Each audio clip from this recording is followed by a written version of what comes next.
Hello everyone, my self Anil Kumar Suman और मैं आज 90 क्वेश्चन का जो लेफ्ट पार्ट है, 20 क्वेश्चन हमने किया था, 70 क्वेश्चन जो बचा हुआ है इसको हम लोग सीरीज करने, उसका जो है बचा हुआ क्वेश्चन करने जा रहे हैं। उस सीरीज का नेक्स्ट क्वेश्चन हम लोग 1 बाय 1 करेंगे। उम्मीद है कि ये बहुत अच्छा पसंद आएगा आप लोग को और 1 बाय 1 हम लोग इसको डिस्कस करेंगे। तो स्टार्ट करते हैं। क्वेश्चन नंबर 21 इज उत्तरी गोलार्ध में सबसे छोटा दिन कब होता है? उत्तरी गोलार्ध में ऑप्शन इज 22 नवंबर, 22 दिसंबर, 22 मार्च या 22 जून। तो इसका आंसर हो जाएगा option B, that is 22 December is the correct answer. 22 दिसंबर को जो होता है सबसे छोटा दिन होता है, क्योंकि सूर्य की किरणें मकर रेखा पर लंबवत पड़ती है उस दिन में, 22 दिसंबर को। Next question is question number 22, that is जून के महीने में मानसून का फटना वर्षा लाता है। वो कहा? केरल कर्नाटक में, केरल तमिलनाडु के दक्षिणी तटों में, केरल तमिलनाडु के और आंध्र प्रदेश के कुछ भागों में। तो इसका आंसर हो जाएगा बी, दैट इज केरल और तमिलनाडु के दक्षिणी तट में जून के महीने में मानसून का फटना वर्षा लाता है। तो 22 का जो है B answer is the correct answer. Now next question is 23, that is खाद्य श्रृंखला से अभिप्राय है। खाद्य श्रृंखला से जो अभिप्राय है, इनमें से किसके द्वारा ऊर्जा अंतरण होता है, मतलब जो है एनर्जी का ट्रांसफर कर सकते हैं हम लोग। ऑप्शन इज भूगर्भ से धरातल की ओर, निम्न अक्षांश से उच्च अक्षांश की ओर, एक जीव से दूसरे की ओर, या नदी द्वारा भूमि के जीवों से सागरीय जीवों का। तो इसका आंसर हो जाएगा सी, दैट इज एक जीव से दूसरे जीव की ore is the correct answer. एक जीव से दूसरे जीव के द्वारा ऊर्जा अंतरण को ही खाद्य श्रृंखला कहते हैं। खाद्य श्रृंखला में पहले स्तर पर पौधे आते हैं जिन्हें उत्पादक कहा जाता है। अगले स्तर पर प्राथमिक उपभोक्ता आते हैं जो पेड़ पौधों को अपना आहार बनाते हैं, इन्हें शाकाहारी कहा जाता है। खाद्य श्रृंखला के तीसरे स्तर पर गौण या द्वितीयक उपभोक्ता आते हैं जो प्राथमिक उपभोक्ताओं से अपना भोजन प्राप्त करते हैं, इन्हें मांसाहारी कहते हैं। वह जीव जो शाकाहारी और मांसाहारी दोनों का भक्षण करते हैं उन्हें सर्वाहारी कहते हैं। कुछ सूक्ष्म जीव एवं जीवाणु अपघटक कहलाते हैं। इस प्रकार ऊर्जा का स्थानांतरण एक जीव से दूसरे जीव में होता है। सो 23 का जो ऑप्शन हो जाएगा C option is the correct answer.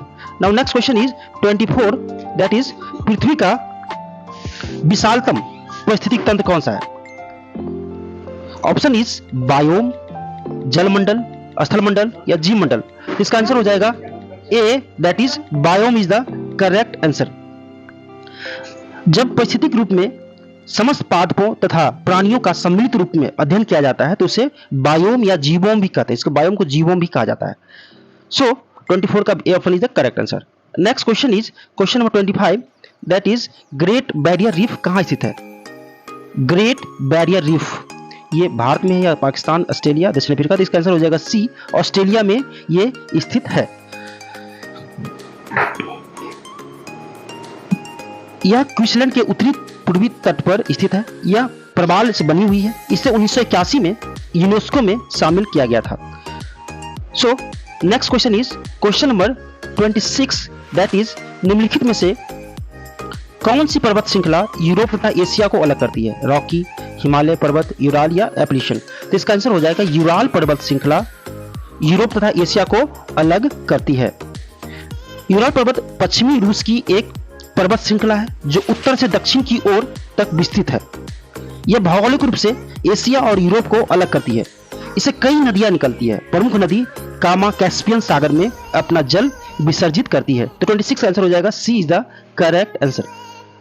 Now next is question number 27, that is Himalaya में 3600 मीटर से ऊपर एक विशिष्ट प्राकृतिक वनस्पति है, इसको क्या कहा जाता है? तो 26 का आंसर हो जाएगा अल्पाइन घास स्थल। ए, दैट इज अल्पाइन घास स्थल। यहाँ की महत्वपूर्ण वृक्ष है इस जगह का सिल्वर, फर या फाइन भी, इसको फाइन भी है। तो ए option is the correct answer. Now next question is question number 28, बहुत इंपॉर्टेंट क्वेश्चन। कौन सा दो शहर उत्तर दक्षिण कॉरिडोर से जुड़े हुए हैं? श्रीनगर, कन्याकुमारी, मुंबई और चेन्नई, अमृतसर, कोलकाता या हैदराबाद और भोपाल? तो इसका आंसर हो जाएगा श्रीनगर और कन्याकुमारी। श्रीनगर और कन्याकुमारी, श्रीनगर और कन्याकुमारी जुड़ा हुआ है उत्तर दक्षिण कॉरिडोर से। इसकी लंबाई जो है 4000 किलोमीटर है। यह भारत का सबसे बड़ा हाईवे प्रोजेक्ट है। So A option is the correct answer. Now next question is 28 that is निम्नलिखित में से किस स्थान पर सबसे पहला जल विद्युत संयंत्र लगाया गया था? जल विद्युत हाइड्रो पावर प्लांट भी कहते हैं। ऑप्शन इज निजामनगर, शिव सुंदरम, रामाकुंडम या मैसूर। तो इसका आंसर हो जाएगा 29 का B that is Shiv Sundaram में। शिव सुंदरम कर्नाटक में स्थित है। यह भारत का सबसे पहला जल विद्युत संयंत्र है। इसे सन 1902 में स्थापित किया गया था, जो भारत के कावेरी नदी पर स्थित है। यह भारत के कर्नाटक राज्य में है। Now next question is question number 30 that is Bharat में ऊर्जा उत्पादन के लिए निम्नलिखित में कौन सा प्रमुख कच्चा पदार्थ है? खनिज तेल, प्राकृतिक गैस, यूरेनियम या कोयला। इसका आंसर हो जाएगा कोयला जो है ऊर्जा उत्पादन के लिए प्रमुख कच्चा पदार्थ है। भारत के कुल विद्युत उत्पादन का 60.7% बिजली का जो उत्पादन होता है वो कोयले से होता है, जबकि जल में 14.1%, गैस में 14.1%, याद रखना है ये होता है जल से। गैस से बात की जाए तो 8.2%, तेल से 0.30%, यूरेनियम से जो न्यूक्लियर पावर प्लांट होता है उससे 2% विद्युत का उत्पादन किया जाता है। ये होता है न्यूक्लियर पावर प्लांट से। सो 30 का जो आंसर हो जाएगा D is the correct answer. Now next question is 31। Bharat में किस देश में चाबहार बंदरगाह बना रहा है? किस देश में? चारों में, इराक में या ओमान में, ईरान में या अफगानिस्तान में? तो इसका आंसर हो जाएगा ईरान में भारत चाबहार बंदरगाह बना रहा है। चाबहार बंदरगाह को ईरान के सिस्तान और बलूचिस्तान में विकसित किया जा रहा है। 23 मई 2016 को भारत, ईरान और अफगानिस्तान के बीच इस बंदरगाह को लेकर समझौता हुआ था। So C option is the correct answer. Now next question is 32 that is निम्नलिखित विकल्पों में से भारत का सबसे व्यस्त अंतरराष्ट्रीय बंदरगाह कौन सा है? मुंबई, कोलकाता, कोची या तूतीकोरिन। इसका आंसर हो जाएगा Mumbai is the correct answer. यह भारत के पश्चिमी तट पर स्थित है। यह एक प्राकृतिक पोताश्रय और देश का सबसे बड़ा पत्तन है। So Mumbai is the correct answer. Now next question is 33 that is निम्नलिखित में से किसका प्रयोग उसमें विद्युत पैदा की जाती है? किसको प्रयोग करके उसमें विद्युत पैदा की जाती है?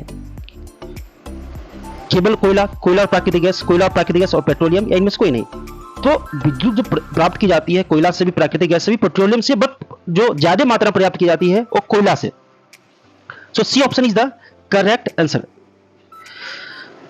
इस जो अलग अलग सोर्स है जिससे हम लोग बिजली प्राप्त करते हैं वो है जल, पवन, समुद्री लहर, बायोमास, यूरेनियम आदि से भी विद्युत पैदा की जाती है। Now next question is question number 34 that is Kovvada nuclear park परियोजना को किस राज्य में स्थापित करने का प्रस्ताव है? क्वाडा 34 का जो है ऑप्शन है राजस्थान, उत्तर प्रदेश, आंध्र प्रदेश या कर्नाटक। तो 34 का आंसर हो जाएगा सी दैट इज ये आंध्र प्रदेश में ये प्रस्तावित है। यहां से 6600 मेगावाट बिग उत्पादित करने की जाएगी। इसमें से 50% आंध्र प्रदेश को आवंटित की जाएगी। वर्ष 2024 से ये चालू हो जाएगा और यहां से उत्पादन शुरू हो जाएगा। Next question is question number 35 that is निम्नलिखित में से कौन बायोस्फीयर रिजर्व या सुरक्षित जीवमंडल नहीं है? मन्नार की खाड़ी, नीलगिरी, सुंदरबन वन या काजीरंगा। इसका आंसर हो जाएगा डी दैट इज काजीरंगा, जो आसाम में स्थित है। भारत सरकार ने भारत में 18 संरक्षित जैवमंडलों की स्थापना की। 18 इन संरक्षित जैवमंडलों में नीलगिरी, मन्नार की खाड़ी, सुंदरबन, नंदा, पंचमढ़ी इत्यादि शामिल है। काजीरंगा राष्ट्रीय पार्क यूनेस्को की विश्व धरोहर स्थलों की सूची में शामिल है। So D option is the correct answer. Now next question is FDI का पूरा नाम क्या है? एफडीआई प्रत्यक्ष विदेशी इनपुट, प्रत्यक्ष विदेशी निवेश, राजकोषीय प्रत्यक्ष निवेश या राजकोषीय प्रत्यक्ष इनपुट। 36 का आंसर हो जाएगा बी दैट इज प्रत्यक्ष विदेशी निवेश। विदेशी प्रत्यक्ष निवेश एक तरह से निवेश है जिससे एक कंपनी द्वारा दूसरे देश में स्वामित्व के बदले खर्च की गई पूंजी को कहा जाता है। ये इन्वेस्टमेंट है, direct investment. Next question is 37 that is उपभोक्ता उस बिंदु पर अधिकतम संतुष्टि प्राप्त करता है जहां पर सीमांत प्रतियोगिता मूल्य के इक्वल है, सीमांत उपयोगिता मूल्य के से ज्यादा है, सीमांत उपयोगिता मूल्य से कम है या सीमांत लागत मूल्य के बराबर है। इसका आंसर हो जाएगा ए दैट इज सीमांत उपयोगिता मूल्य के बराबर है तब जाके अधिकतम संतुष्टि प्राप्त करता है। सीमांत उपयोगिता उपभोक्ता द्वारा एक और अधिक वस्तु के उपभोग पर प्राप्त अतिरिक्त संतुष्टि को कहा जाता है। अतः सीमांत उपयोगिता का मूल्य के बराबर हो जाना उपभोक्ता के लिए अधिकतम संतुष्टि वाला बिंदु होता है। सो 37 का आंसर हो जाएगा A is the correct answer. Now next question is 38, that is निम्न में से कौन सा समूह संघ कर से संबंधित है? संघ कर से उत्पाद शुल्क, विक्रय कर या सीमा शुल्क, उत्पाद शुल्क, सीमा शुल्क, आयकर, सीमा शुल्क, गृह कर और सीमा शुल्क, मनोरंजन कर या आय। तो 38 का जो आंसर हो जाएगा बी, दैट इज उत्पाद शुल्क, सीमा शुल्क और आयकर, ये तीनों संघ कर से संबंधित है। Now next question is 39, that is मुद्रास्फीति जनित मंदी परिस्थिति को संदर्भित करती है। कौन सा? समृद्धि की कीमतों में परिवर्तन के साथ कोई संबंध नहीं, समृद्धि की दर और मूल्य दोनों में कमी, समृद्धि की दर मूल्य वृद्धि दर से अधिक या समृद्धि की दर मूल्य वृद्धि दर से कम। सो 39 का जो आंसर हो जाएगा बी, 39 का आंसर हो जाएगा डी, दैट इज समृद्धि की दर मूल्य वृद्धि दर से कम। मुद्रास्फीति जनित मंदी वह स्थिति है जहां आर्थिक वृद्धि नहीं होती है और साथ ही बेरोजगारी भी उच्च स्तर पर होती है। इसलिए मुद्रास्फीति जनित मंदी उस स्थिति को संबोधित करेगी जहां वृद्धि दर में मूल्य दर में बढ़ोतरी से कम होती है। तो इसका आंसर हो जाएगा D is the correct answer. Next is 40, that is सरकारी बंद पत्र को बेचने की प्रक्रिया बजट के किसके अंतर्गत आती है? राजस्व प्राप्ति, चालू व्यय, पूंजी लागत या पूंजी प्राप्ति। तो 40 का आंसर हो जाएगा डी, दैट इज पूंजी प्राप्ति। पूंजी प्राप्तियां वह प्राप्तियां हैं जो कि सरकार को संपत्ति बढ़ाती या घटाती है। इसमें बाजार, उधारी, छोटी बचत, सरकारी भविष्य निधि आदि शामिल है। So D option is the correct answer.